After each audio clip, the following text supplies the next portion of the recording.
Hello and welcome to our 37th edition of FSI Fridays. I'm Edwin, live in Boston, joined by Johansson, live in Charlotte. Hey, Johansson. I'm really excited about today's episode. What do we have lined up?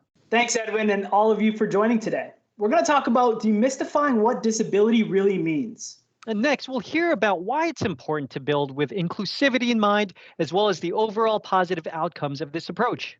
Last but not least, we'll walk through some really cool examples of how technology is built for accessibility and used beyond its original purposes. Then we'll wrap it up with Q&A. Today on FSI Fridays.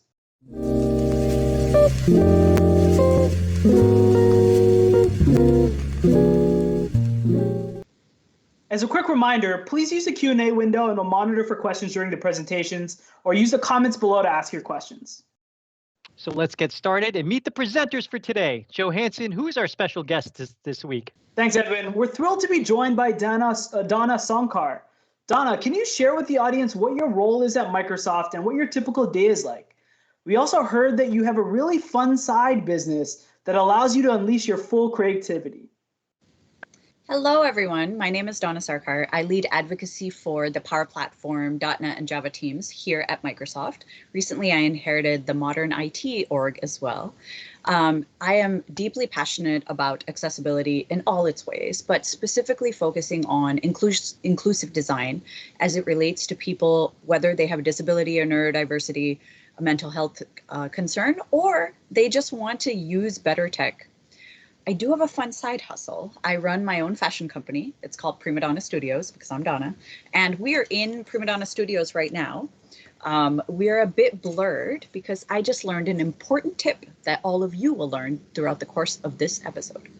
Thanks for sharing that, Donna. I'm definitely going to be reaching out to you for some fashion, advice for working from home and looking cool. So we're also honored to be joined by Swetha. Thanks for being on the show today. What's your role at Microsoft? And also, can you talk to us about a good thing that came out of COVID? It had to do with finding a therapeutic outlet that deals with not ever having to leave the house.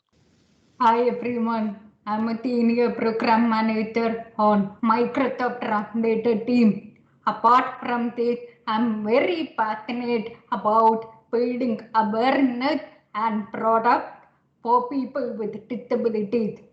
I have led several award-winning hackathon projects on building inclusive products.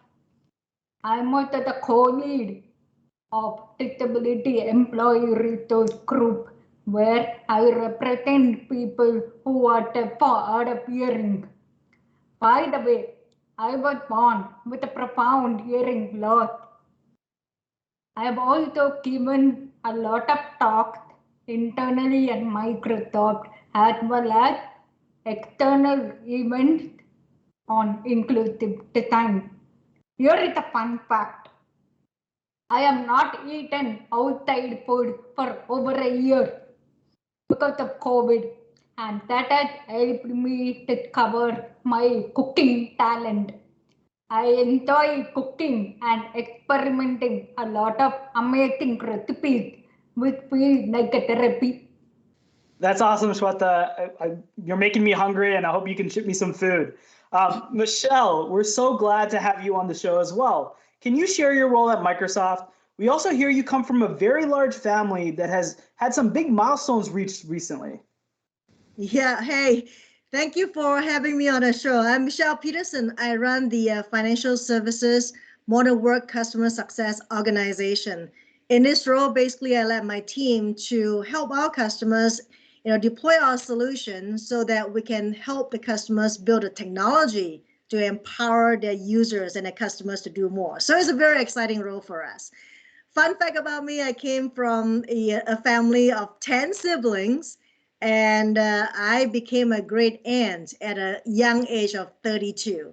And every time I go back to Singapore, I'm always greeted by over 100 of direct family just from my parents' side of things. So very, very excited and love to go back and meet up with them again after COVID. The little things about COVID is because of COVID, I can't go anywhere. So I started practicing table tennis with my kid at home. So Edwin, I'll challenge you to a table tennis match anytime, and let's have some fun. I can't wait. So, I always like doing these things where we bring everyone together, all our speakers. So, one, we can celebrate with your great aunt, play ping pong, Swetha cooks, and we all look good because of Dona's advice. So, I can't wait for that. And then Johansson has his woodworking stuff. So, let's go ahead and dive right in. Swetha, when you think about the population of the world today, it's sometimes lost on people how many people have disabilities. So what's the reality of this, and what does it really look like from a numbers perspective, to give us some background? As you all know, there are over 7.6 billion people in this world. But did you know that over 1 billion people have some form of disability? Now that is a very huge number, and it's very important for all of us to understand. Wow, Swetha, 1 billion people with disabilities. Just like me, I'm sure the majority of our audience wasn't even aware of that. So let's start with demystifying that term disability. Swetha, some would say this topic doesn't matter to me and it doesn't impact me. But that's a misconception that all disabilities are visible. So when we think about disabilities, what is the most accurate way to define that term? That's right. When we talk about disability, according to the World Health Organization, disability is not a personal health condition, but rather a set of mismatched human interactions.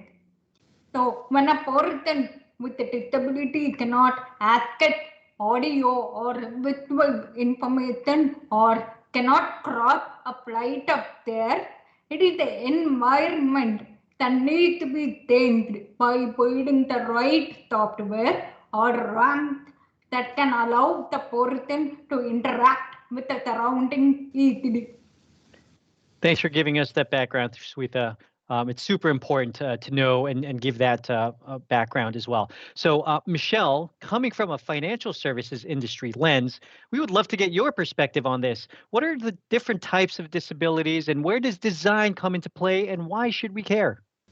That is a really, really good question. As you saw from the earlier slide, right? There are 6 types of disability: visual disability, cognitive, speech, mobility, neural, and so on, right? And disability is a huge spectrum and goes from the stuff that is really visible, like blindness and mobility, all the way through the stuff that is really invisible, such as cognitive disability, color blindness, autism, and neural disability like bipolar and PTSD. And the cognitive area is actually rapidly growing. And for example, right, in 1980s, 1 in 80,000 kids have autism. Right now, 1 in 68. That's a huge number. Then you got, the disability that can affect multiple areas, things like Parkinson's disease that can affect cognition and speech and mobility, and things like ALS can affect mobility and speech. Now remember, disability can come in a variety of spectrums and forms, right? Both visible and invisible, and can impact any one of us. Like if you feel like you don't have disability at this point, congratulations, you will grow into disability as you age. For example, myself, right? I feel like it's harder and harder for me to read text. So, eventually we'll get into disability and the populations will continue to explode. Now, to the second part of your questions, right? Why disability matters. As Rita talked about earlier on, right? There's 1 billion people worldwide live with disability. And out of this number, people with disability face at least 2 times the challenge to land a job. And accessibility is so critical for all of them. To line up, the ambition from Microsoft, right, to empower every person on the planet to achieve more, we need to basically create technology and solution with accessibility in mind, with design in mind, so that we can basically be inclusive and include everyone, in the community. And as for banking, insurance, and capital market, it is extremely important because once you start with design in mind, one day you could be calling yourself that I'm the most accessible bank in the world, or it can call yourself I'm the most accessible insurance company in the world, or I'm the most accessible insurance company in the world. So that is why it is so important for us to focus on accessibility. Thank you, Michelle, for providing that context. Swetha, as someone that has built a variety of successful hackathon projects at Microsoft around inclusive design, when Microsoft designs and builds products, what are some of the foundational values that support inclusive design? And now that our audience has a much stronger foundation of disabilities, can you now discuss and incorporate inclusive design that can benefit those all, whether or not someone has specific disabilities? Yeah, so when you put yourself in the customer tooth and understand the customer point of view, you can easily build successful product. Customer is the main foundation. Now, when we talk about customer, we are talking about the 7.6 billion people, including the 1 billion people with disabilities. Every customer has a different way of interacting with the product. How can we capture every customer interaction in the product should be an important question. It is only when we integrate or when we make people with disabilities an integral part of the process of building product, right from planning to design to implementation and finally testing, we can ensure that we are building products that include and satisfy customers. So this term is important. Nothing about us without us. Swetha, you made a really good point there, right? It's having that all 7.6 billion people, including the 1 billion of inclusivity, and you start building products from scratch that include that inclusivity piece. You're going to make this experience wonderful for everyone. So thank you for sharing that. Dona, let's go to you. From a Microsoft perspective, what are the design principles for inclusive design? What's Microsoft's perspective on this? And can you elaborate on these three things as we think about designing solutions for inclusivity? Absolutely. So one of the things that we have to keep in mind is that Microsoft has a huge responsibility to just the planet. This comes from being a global company that's been around for a long time and with a very clear mission to serve everyone on the planet. So there are three things I think of when we recognize inclusive design here at Microsoft. The first one is to recognize when you are being exclusive. So step one is just acknowledging it, is saying we've designed this thing or we're planning to design this thing and we are deliberately excluding X many sets of people. It's not necessarily a bad thing. People get very stressed out when they say, oh my God, we're excluding people in this country or people from this region or people with this disability or this neurodivergent condition. But it often starts with just recognizing that we are deliberately making this choice or we're deliberately not making this choice. So the first one is just acknowledging. The second one is learning from the diversity within the company and our communities. So I'm a huge believer in co-creating with, not creating for. So one thing that many early in career people will do is say, I'm going to build a product that will work for everyone in the world, including people who are blind. So they will turn off their monitor and attempt to use a narrator or screen reader, all kinds of things to try to act like they are blind and try to build a product that way. That does not work because they're experiencing what we call a situational limitation, not necessarily a disability.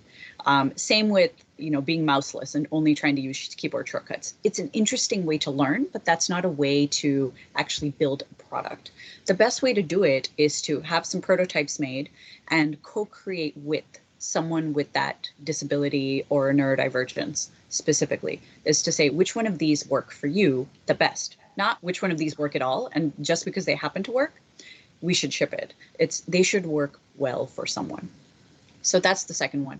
And the third one is really building for one and extending to many. And I'll talk about this more later. This seems very overwhelming. It's how can we build for one person and then that apply to everyone in the world? And it's not literally building for one person and extending it to many. It's building for one person who may have a certain situation or disability, and then making sure that that solution also works for the next person, it works for the next person.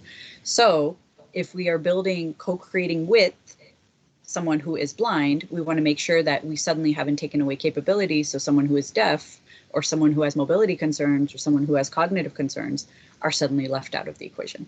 So inclusive design happens at every stage of the product cycle. It's not only at the envisioning, coming up with ideas part, it's not only at the prototype part, and it's not only at the testing and deploying part. It has to happen at every single phase. But it's an ongoing thing. People aren't going to be good at doing this on day one. They're not going to do it perfectly. It's a muscle. You start building it, and over time it will grow the more you learn about it and the more you practice. Thanks, Dona, for really outlining those design principles. So Swetha, let's talk about some different examples where we as Microsoft embedded these capabilities and services to enable an inclusive design experience and inspire our financial services customers to leverage it and or start designing products with inclusivity in mind. Can you give us a quick overview of our Seeing AI solution, and then we can roll the video? Yeah, Seeing AI is a free intelligent camera app that narrates the world around you. It is designed for the blind and low vision community. It harnesses the power of AI to open up the visual world and describe nearby people, text, and objects. So, Dr. Jake from Microsoft, who is blind, built this app from scratch, and today it is widely used around the world. So, this is an example of an inclusive product. Let's see the video. Seeing AI is a Microsoft research project for people with visual impairments. The app narrates the world around you by turning the visual world into an audible experience. Point your phone's camera, select a channel, and hear a description. The app recognizes saved friends. Jenny near top right, 3 feet away. Describes the people around you, including their emotions. 28-year-old female wearing glasses looking happy. It reads text out loud as it comes into view, like on an envelope. Kim Lawrence, P.O. Box. Or a room entrance. Conference 2005. Or scan and read documents like books and letters. The app will guide you and recognize the text with its formatting. Top and left edge is not visible. Hold steady. Lease agreement. This agreement When paying with cash, the app identifies currency bills. $20. When looking for something in your pantry or at the store, use the barcode scanner with audio cues to help you find what you want. Campbell's tomato soup. When available, hear additional product details. Heated microwave bowl on height. And even hear descriptions of images in other apps like Twitter by importing them into Seeing AI. A close-up of Bill Gates. Finally, explore our experimental features like scene descriptions to get a glimpse of the future. I think it's a young girl throwing a frisbee in the park. Experience the world around you with the Seeing AI app from Microsoft.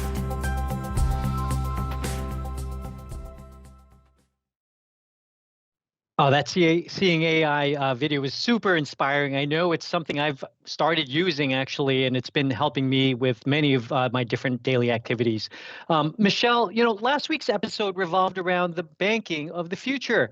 We just saw a really cool video on Seeing AI. So working in financial services, we would love to get your perspective on 1 or 2 scenarios on how you see this type of capability being leveraged in financial services. Can you give us 1 or 2 examples?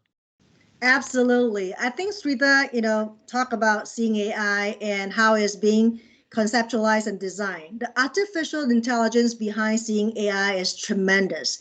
Let me give you 2 examples. For example, a person who is blind can go into the bank to try to withdraw money from the teller and, for a certain amount.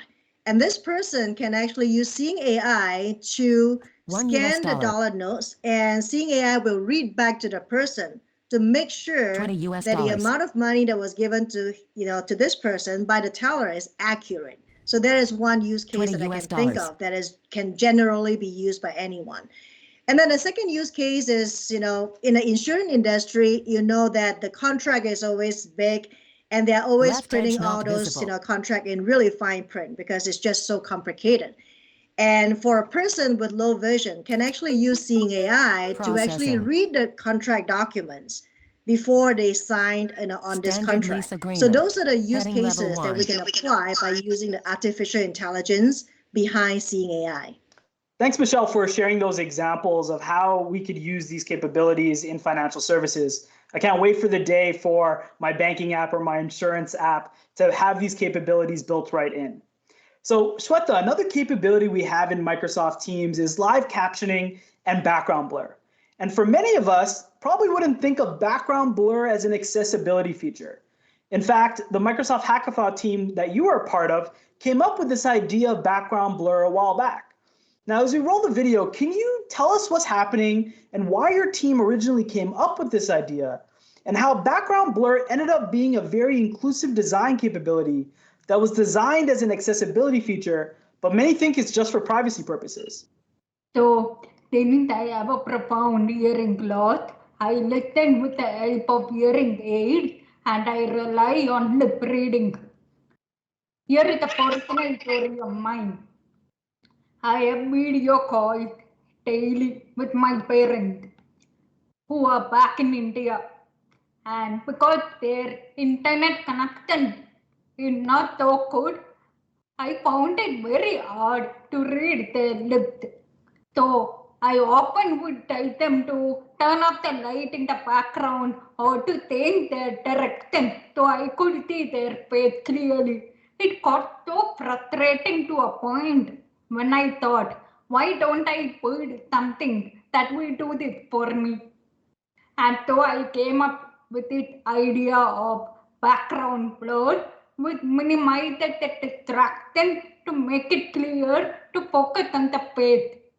It was built with accessibility in mind. But today, in this pandemic time where virtual meetings are very rampant, it is also used across the world for privacy reasons, where you can hide the confidential information in the background, or you can even hide your messy rooms. So it is a great example of an inclusive product. Swetha, you just shared an example of, thinking about a way to create a product or solution focused on accessibility, but there's so many more different uses that has been shared around the world and others that whole 7 billion population can take advantage of. So thank you for looking at it from that perspective and making the world a better place. Let's turn over to you, Dona. So it's like that commercial. You're not only the president, but you're also a member. You've been really open about your dyslexia and ways you've hacked at it with huge success. Can you share with the audience the challenges you've had growing up and your approach to presenting, especially at big conferences? Hello. Yes, actually, it's kind of a long story, but I'll tell you anyway.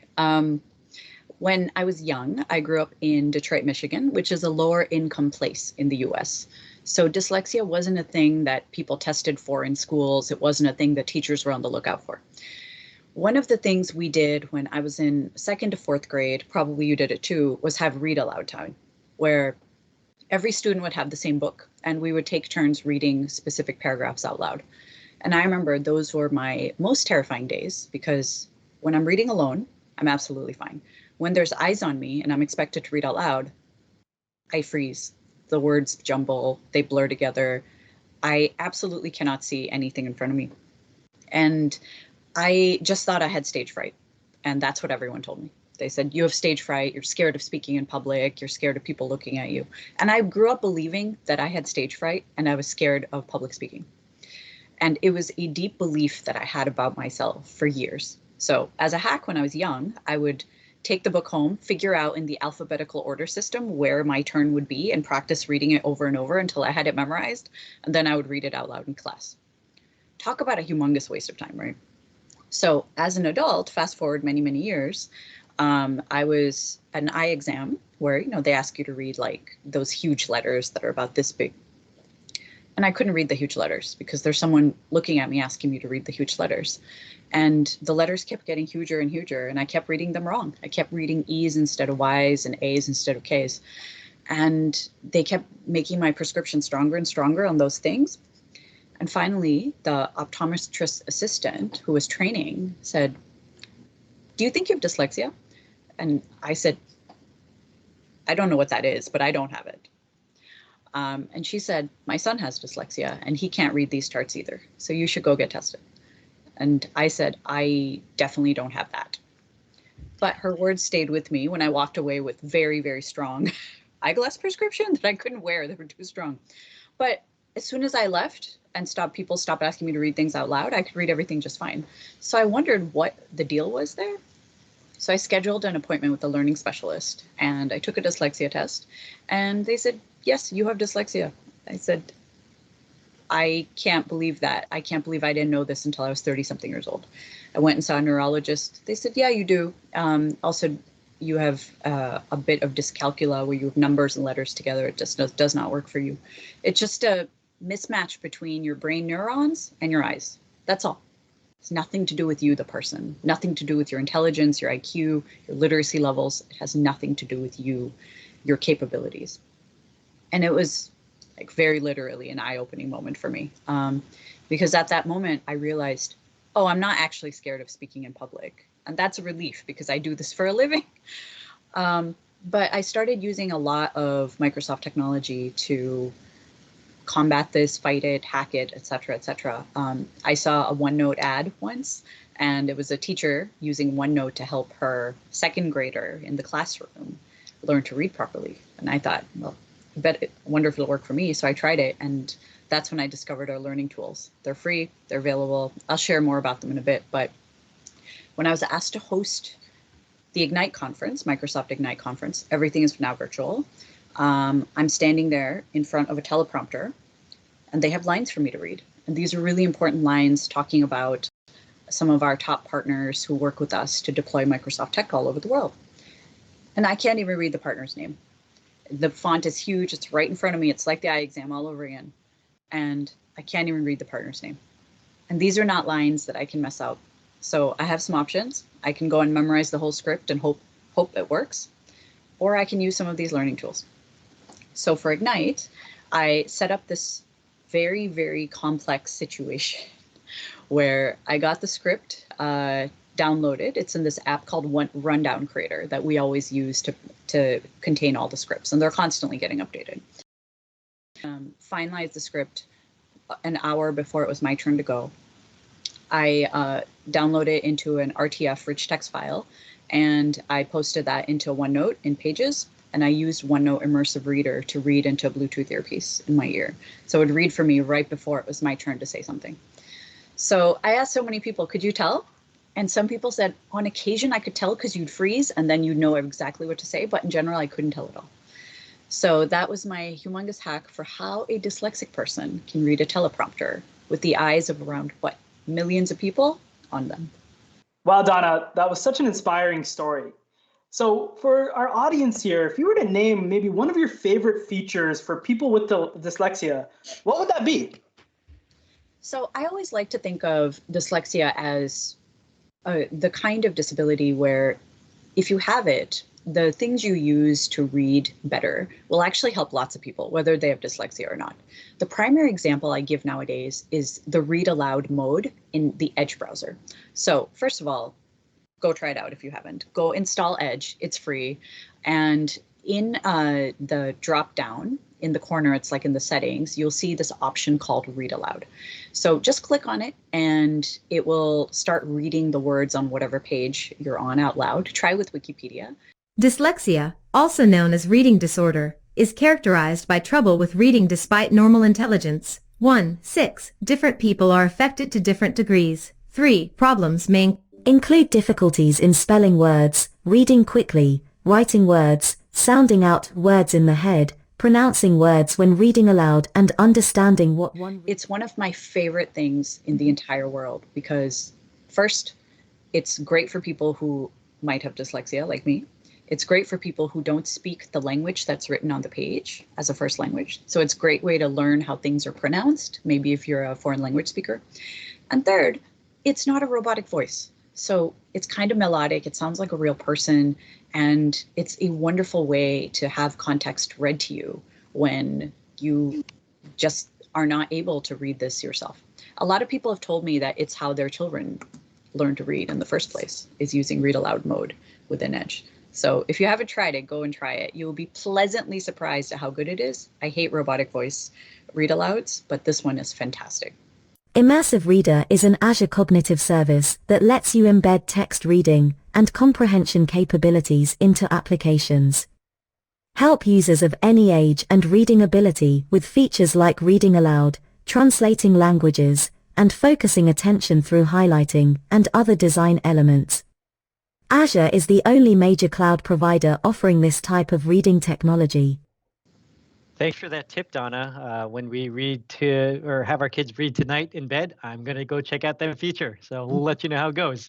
But Donna, we spoke earlier about some of the capabilities that Microsoft is building into the products. We touched upon it briefly, but can you go deeper into why is building for accessibility in mind and inclusive design important not only for FSI customers, but for everyone? Specifically, can you talk about something that was designed as an assistive tech, but is actually an awesome tech?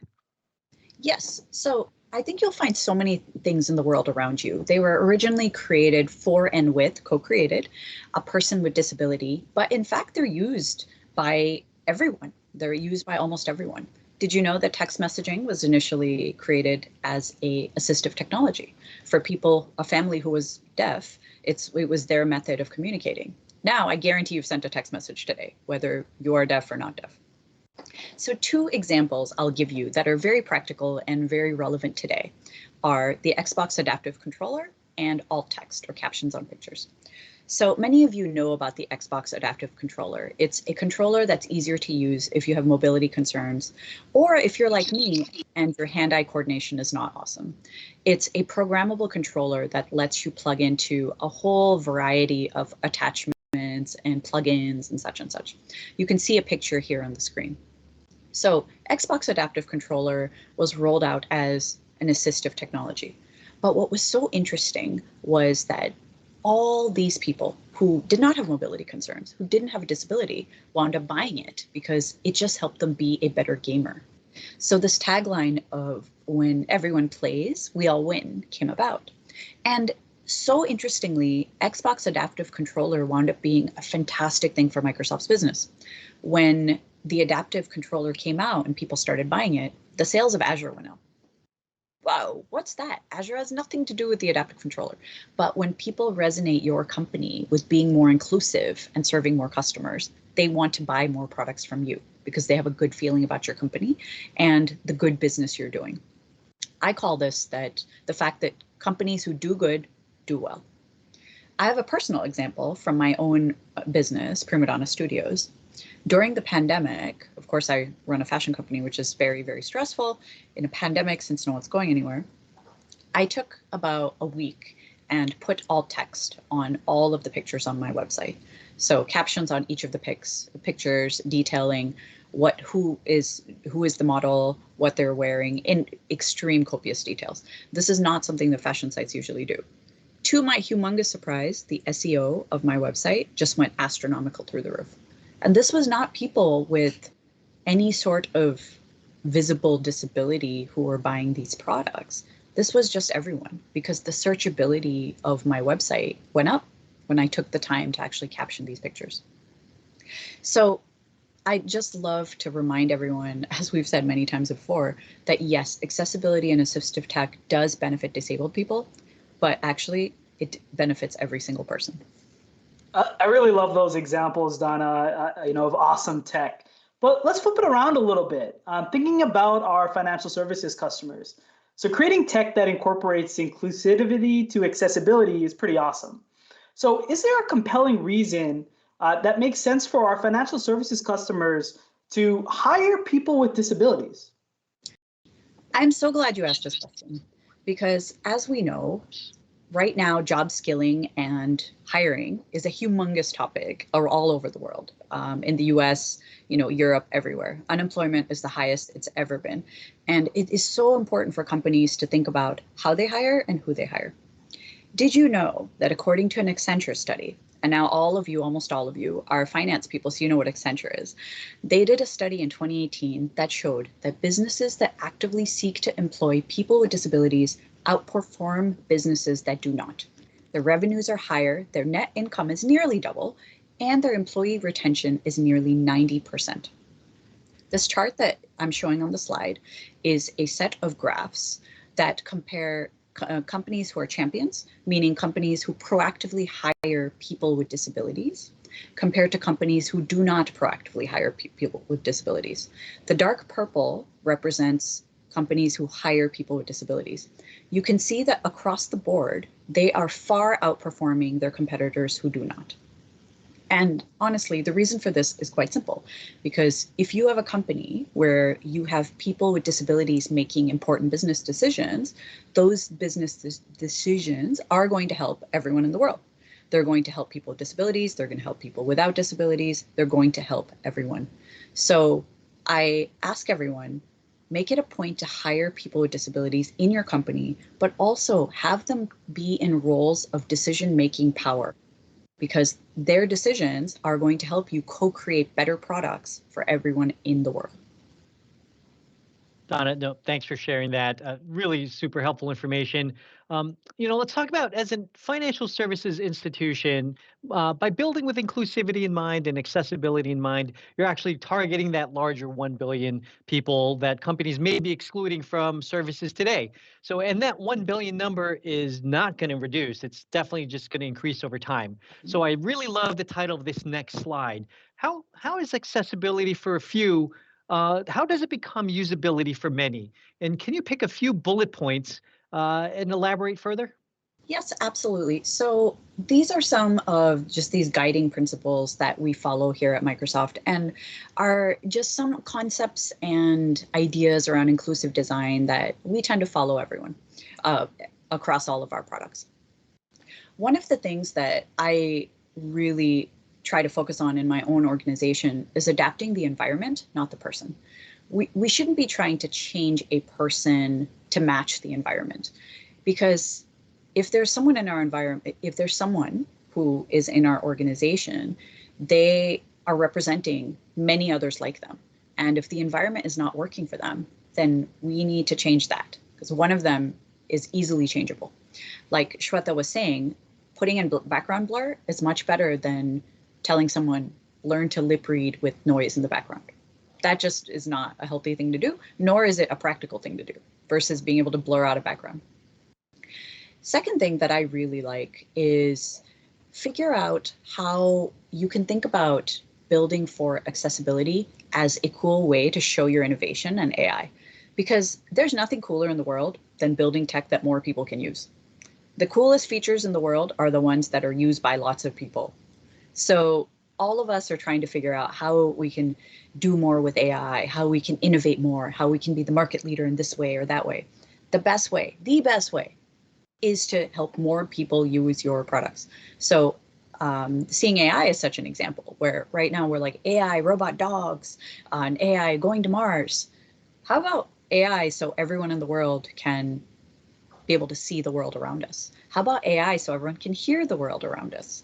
How about AI so that people with any sort of focus concerns or mental health concerns can strip away all this noise and just focus on the task at hand? So when accessibility is built in from day zero, from the idea, all the way from the ideation phase all the way to testing and rollout, that is a key competitive differentiator for all of your companies. So dear finance companies, if you're not a social impact sort of business, that's absolutely fine. Just keep in mind that building for accessibility will set you apart, because you're going to be able to serve more customers. Thanks, Donna, for talking really about how accessibility for few can really be usability for many. So for FSI customers that have seen a lot of great stuff here, what is the call to action? Donna, maybe do you want to go first and talk about what each and every one of us could do? And then maybe Michelle, love to hear your perspective on what steps are available for our customers as well. So 3 very practical things that everyone can do right now, today, no matter which industry or which vertical you work in. 1, I'm sure you've taken a picture this year and shared it. Just put alt text and captions on those photos. Just watch your SEO go up, watch your discoverability go up, and watch the ability to have people all over the world be able to actually see what that picture is. It's also very, very helpful for people who might be working on a slower bandwidth. So the picture may not load, but the alt text and the caption will. So life tip, go do that. Second one is put captions on videos. If you're producing a video or part of a team who's producing a video, if you record it within Teams, Microsoft Stream does this for free. This is my hack for whenever I record a video that's going to be posted publicly somewhere, is always have captions on this video so that people who may not speak English or may not read English or may have any sort of disability can watch this video. And the third one is really co-create with your customer. Do not go build for people. Don't assume that you know what someone with disability or someone with dyslexia or someone with any sort of mental health concern might need. Really sit down alongside with them and co-create with. Start with one person and then extend to 2, then 3, then 4, and then infinity. Thank you, Dona. And those are really great tips. As you can see, I have taken Swetha's advice and I did a background blur. So hopefully you can see me better and less distractions on the background. So that is practicing accessibility in action in real time. So there are so many available resources and go do. I'll focus on 3. So one is for any general public who wants to learn about accessibility, you can just go to LinkedIn Learning. Microsoft, we put up a lot of free learnings for you in LinkedIn. Just do the keyword search accessibility and you will be able to, see the content on what is accessibility to design, accessibility website, and so on and so forth. Now, for citizen developers and financial services, IT people, and anyone else who are interested to design website, like what Dona said, right? Design an accessible website. You can basically go to Supplier Web Accessibility Tool website, which is a Microsoft Accessibility Tool website that provides you deep technical information on how can you create an accessibility design for your product and solution. And then the third area is for help desk. For all enterprise customers, we have Enterprise Disability Desk, we call it EDAD, that they can actually call in to ask any questions about disability. And for all general publics, you can go to DAD, Disability Help Desk, to basically ask any questions that you have. And again, right, as for all of the financial services customers and partner, you have, an account team and customer success manager. I'll say that proactively reach out to them to start a conversation, and they will basically cater your questions and bring in the right resources to you. And I believe that together, when we all invested in accessibility and inclusive design, we can truly come together and provide technology and solution to help everyone achieve more. Swetha, Michelle, and Dona, thank you for sharing your time and perspective. This has been super inspiring, and I'm positive our viewers have learned a wealth of valuable information. What we learned today is that there are many disabilities that are hidden, and the population needing accessibility is only going to increase over time. So it's important to create accessibility content so everyone can consume it. We also heard from some key scenarios where financial services industries can incorporate inclusive design for much better client interaction experiences and the benefits of hiring people with disabilities. Finally, we heard our guests share stories and experiences of how products built for accessibility has impacted everyone positively. Building accessibility for few becomes usability for many. And I love that phrase Dona used earlier, when everyone plays, we all win. So really great stuff, Johansson. Let's move on to Q&A. What are some of the viewers asking? Thanks, Edwin. So we've got a question from our live audience around, what's your view on assistive tech, especially for those aging groups? Dona, do you want to take this one? Yeah, absolutely.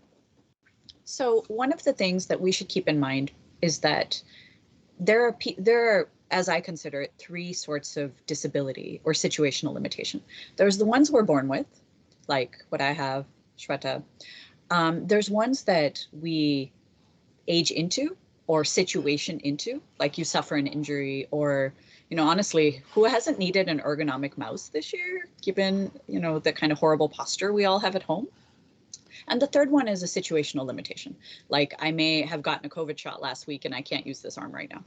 So given all of these things that can happen to you, even if you weren't born with a disability, the considering the aging population when we build tech is absolutely vital. That's something that's going to happen, hopefully, to all of us. It is the best possible outcome that we build for the world we will someday live in. So don't build for the world you live in now, build for the world you will someday live in. And given that all of us are notorious control freaks, it's much better that you have a hand in building the technology you'll want to use someday rather than having someone else build it. Dona, thanks for sharing that perspective. Michelle, this one's for you. Someone said, this is all great, but when I look around my organization and the team I partner with, I don't see people with disabilities. Should I care? Absolutely, Edwin. We mentioned earlier, there are a lot of disability that are invisible. I want to share a story with you to bring this home. I was talking to a very senior executive about accessibility features in Microsoft, where you can use accessibility checkers to make sure that your PowerPoint can be accessible to anyone, your emails, and so on and so forth. And we talk about Excel. We talk about, hey, you're in finance. When you're looking at a number, some people look at red and green, but if you are somebody with people, color blindness, you will not be able to differentiate the red and green. And he basically said that, yeah, I know that because I'm colorblind. And through my years, I have been, trying to associate what does red look like in my world and what does green look like in my world. So this senior executive that has been dealing with financial numbers and PowerPoint presentation has tried to adapt to the environment. And that shouldn't be the case. We have accessible technology that is built into the solution that we provide to you, right? So call out to everybody, even if you feel that you are not working with any people with disability, turn on accessibility checker. And when you are doing financial reporting, make sure that you have an up arrow in addition to the green, calling out, hey, I'm hitting my number. And also you have a down arrow demonstrating that, hey, you're missing the mark and you got to double up to get to your revenue there. So absolutely call to action. Please turn on accessibility checker because a lot of the disability are invisible. Thanks, Michelle. I'm a really big fan of the accessibility checker for emails, for documents, etc. We've got another question in here. I'll direct this one towards Swetha. What do you say to those that say accessibility features are only for disabled people? That is a very good question. So firstly, I want to point out that it is not disabled people, right? The right term to use is people with disabilities. Can you see the difference between both the terms? When we say people with disabilities, we are putting people first. And then we are considering the disability as secondary. All of us are people in this world. We have our own identity and we are talented and unique in our own way. It does that the disability is part of the person and is more of an identity. So it is better to use the term people with disabilities. And now coming to your question. This is an equivalent of saying that the security features are for people who have been hacked. All of us are so worried about security, though we have not been hacked. Why? It's because we know the importance of security, and that's why we are so worried about it. We are preparing ourselves for when we face the situation of when our account get hacked or whatnot. Similarly, for accessibility, if we understand the core importance, which is including every person on this planet and empowering every person to do better, we will start worrying about building accessibility into our product right from the design stage. And if we also know that if we build for people with disabilities, we can extend the same purpose to the rest of the population, that it is inclusive for everyone. That is what we need to keep in mind. Swetha, you nailed it. I think the audience and Johansson and I and everyone else who's listening is going to come away with much more knowledge around this. So thank you for that. And looks like we're out of time. I'd love to continue this conversation, but thanks again for attending YouTube or watching live and asking questions. If you haven't already, be sure to subscribe for FSI notifications and invites by visiting aka.ms/FSI Fridays. We're also open to constructive feedback, so please send us your comments and suggestions at aka.ms/FSI Fridays feedback. Be sure to catch the recordings of our previous sessions on our FSI Fridays YouTube channel at aka.ms/FSI Fridays recap, where you can also post any follow-up questions that weren't covered today. And don't forget to subscribe to our YouTube channel. So Edwin, we've got one more session in April. What's in store for our audience next week? That's right, Johansson. So on April 30, we meet with Microsoft's General Manager and Director of Product of Microsoft Viva as they discuss the recent launch of Microsoft Viva and the opportunity that this represents for financial services to enhance the employee experience. You won't want to miss it. Thanks, and see you next time on FSI Fridays.